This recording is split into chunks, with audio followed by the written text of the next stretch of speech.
Hello, welcome to another video. First off, I have to say that I've been a little under the weather the last few days, so if I sound different, that's why. One thing Flerfs love to say is that the moon landings were fake. And 50 years after the fact, they have myriad photos and videos and recordings at their disposal to look through to nitpick even the most minute discrepancy to build their case. Here's a video that Paul on the Plane put out to highlight some of those discrepancies from his series called Faking Space, Apollo 11 Bloopers. Let's see what Paul and his crack team of researchers found, shall we? Before I forget, since Flerfs love to say they do science, I'm going to do some science as well.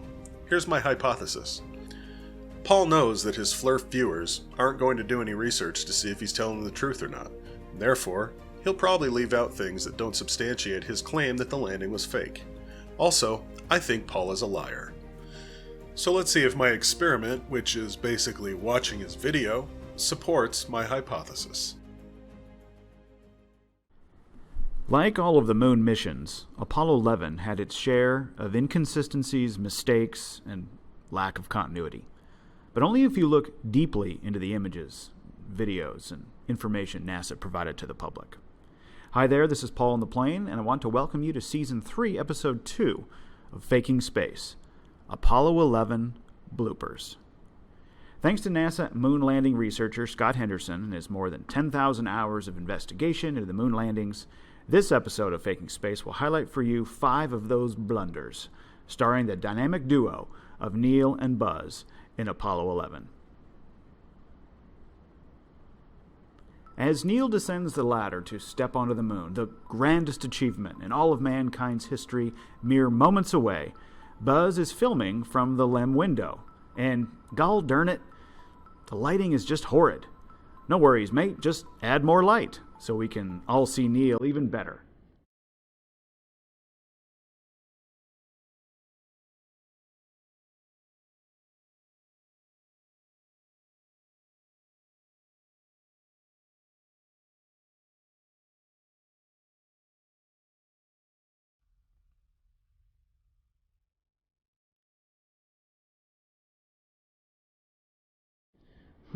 It's still a little dark. Let's add some more.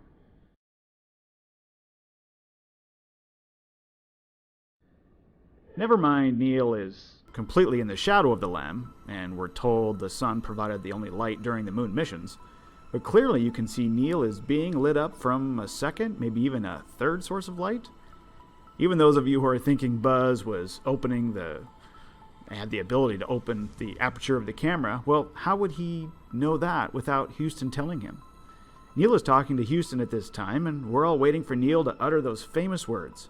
Yet there's never any mention in any official NASA transcripts of the need to adjust the lighting.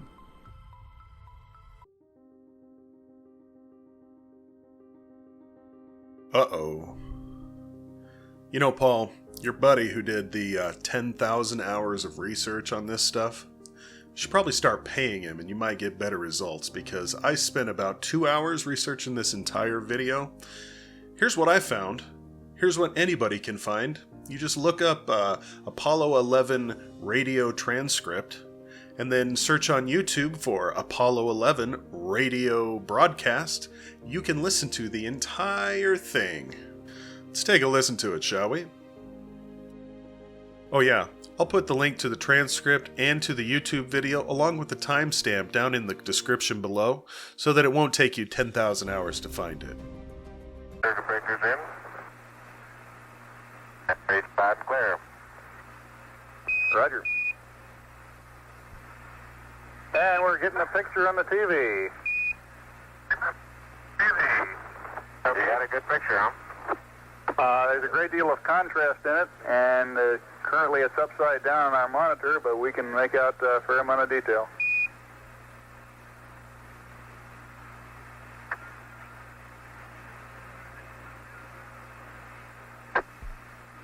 Okay, would you verify the position, the opening I ought to have on the camera? Stand by.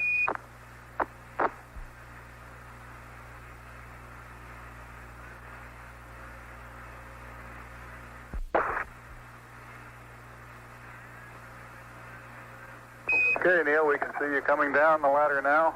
Okay, Neil, we can see you coming.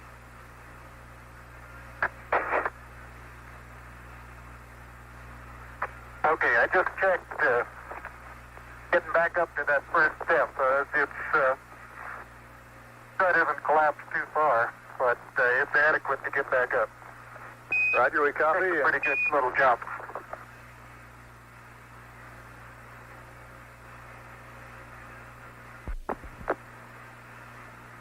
Buzz, this is Houston, F2, 1/160th second for shadow photography on the sequence camera.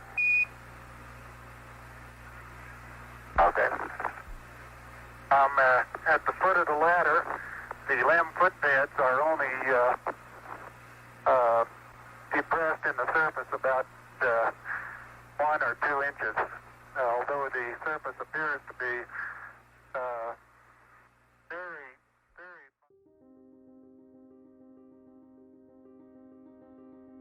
Well, there's line number 1. Never in any transcripts, huh, Paul? You can clearly see in the footage that Buzz is manipulating the camera.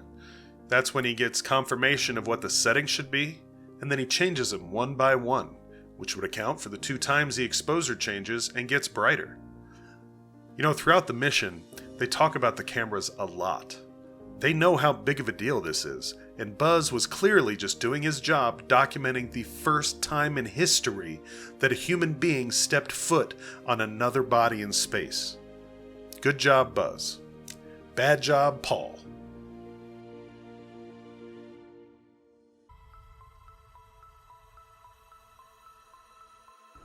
Anyone who knows anything about the moon landings knows that the 2 astronauts climbed out of the LEM and then proceeded to deploy the U.S. flag together. It was ceremonial. And it was well documented that that was the process, mission after mission. Well, funny thing, here's the picture we're told Neil took as Buzz began to descend the ladder for his very first time to step on the moon. And wouldn't you know it, if you look closely at the LEM window here, you can see something very familiar in the window's reflection. Can't quite see it? No problem. Let me increase the gamma brightness here so you can make it out better.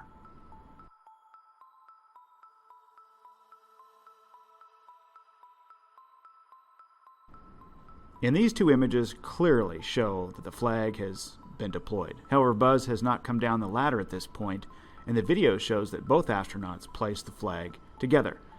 Multiple takes to do each scene are very present throughout the photographic record of Apollo. More on multiple takes involving the flag later in this episode. Paul, take your meds. That left picture doesn't show anything, and the one on the right doesn't show the flag. There are 2 reasons that I know that that's not the flag. 1, it's completely flat on the bottom. Later in the video, he'll show footage of the flag when they plant it and when they're about to leave. That reflection in the window is completely flat, whereas the flag they planted was not. Secondly, it's on the wrong side. Notice the camera angle that Buzz had when he was shooting Neil go down the ladder? He's on the right side of the ladder. That window is on the left side of the ladder, on the opposite side of the LEM. Kind of feels like I'm picking on a 6th grader here.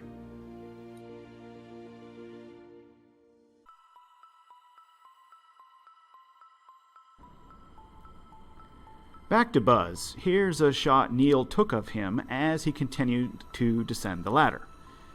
Zoom in on the photo and something very peculiar will jump off the screen at you. One of the stagehands forgot to attach Buzz's glove to his suit. You can see the red ring where the glove is supposed to attach to the gauntlet of the suit. A close look at Buzz's gloves as he comes down the ladder, a matching pair with a dark rubberized coating and a very distinctive NVIDIA sheen, quote-unquote. On the right are the gloves for the famous photo of Man on the Moon. Lighter, not matching, and no shimmer, even in direct sunlight. Buzz cannot change gloves in the vacuum of space, and a second pair were not supplied with their spacesuits. At the top is an image of the glove and how it connects to the base of the gauntlet.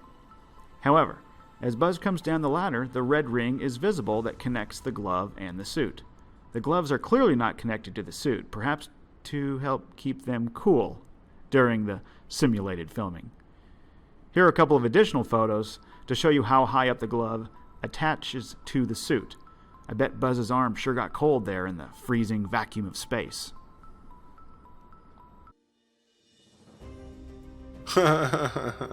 Stagehand, that's super clever. Anyway, this is the suit. This is the female portion of the ring where the glove attaches to the arm of the suit. This is the male portion where the glove screws into the female portion on the sleeve of the suit. This is the flap that covers that joint. This is the flap up. That's line number 3, Paul. You're doing good. Doing real good.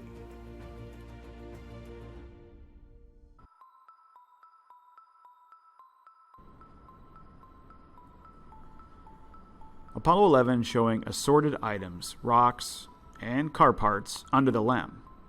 Take note of these items along the shadow line on the left here. On the photo on the right, the shadow does not have anything on the ground. The set obviously has been redressed for the next photo shoot. The landing drogue has been straightened as well.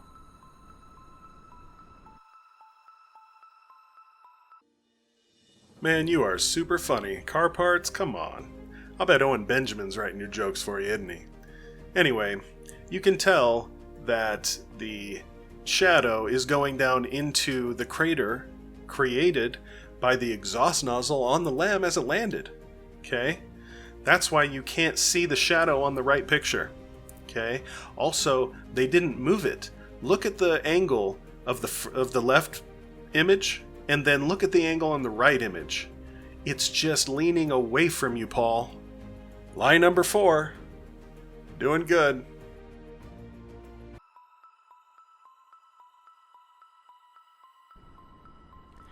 To really provide some damaging evidence that multiple scene takes were conducted to get it right before the world was shown all of this footage, take a look at the footage provided to us by NASA after Neil and Buzz had ascended the ladder back into the LEM for the final time.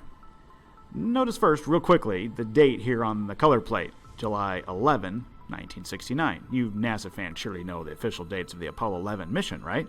Well, if not, here you go.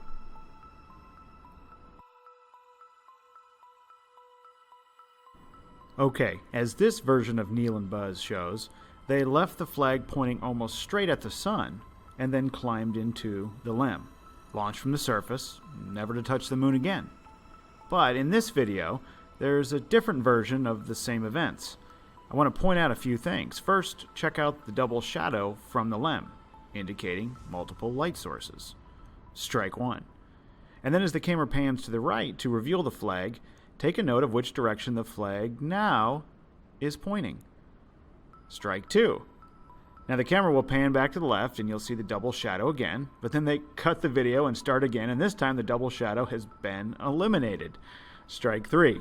Again, keep in mind that Neil and Buzz did not get back out after ascending into the LEM, getting ready to launch and rendezvous with the command module. That's 3 strikes, NASA, and you're out.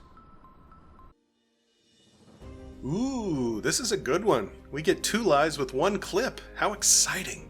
Okay, so the first one, the angle of the flag, it's like that because that footage was shot with one of the 70mm that was attached to the side of the LEM, out by the legs. So it's a different angle, Paul.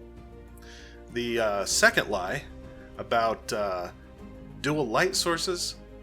Really? Do you know what dual light sources would do to a shadow like that? It's overexposed, Paul. I suggest you take a photography class. Anyway, you can tell it's overexposed. Look at how bright the ground is, right? And then when he pans over to the flag, look at how washed out the flag is. You can't see any color. Okay? And I'll bet you, Buzz, being on top of his game, knowing how important it all is, checked those settings because they changed them a lot. So he checked his settings, changed them to the appropriate exposure, and then repanned over. That's why that second clip is darker, the shadow's darker, and you can see the perfectly exposed flag, full color, shining in the sunlight. And your little, exposure board at the beginning, you know how much training they did before this thing? They trained them on how to use the cameras. Well, that's lie number 5, Paul. Actually, no, that's lie number 6, since there was a bonus on that last one. You got extra credit. Good job. Okay, Paul, you paying attention? Because this is where all the sciencey stuff happens. I made a hypothesis that you're a liar, and your video is 100% inaccurate. My experiment showed that you lied 6 times, and now I'm going to draw my conclusion based on that data. My conclusion is, you're a liar, and anyone who watches your videos without doing their own research, just like I did, is an idiot. If you like the video, give it a thumbs up, and if you like my content, please consider subscribing to my channel. If you didn't like the video, give it a thumbs down, and please consider subscribing to my channel. And until next time, have a good day.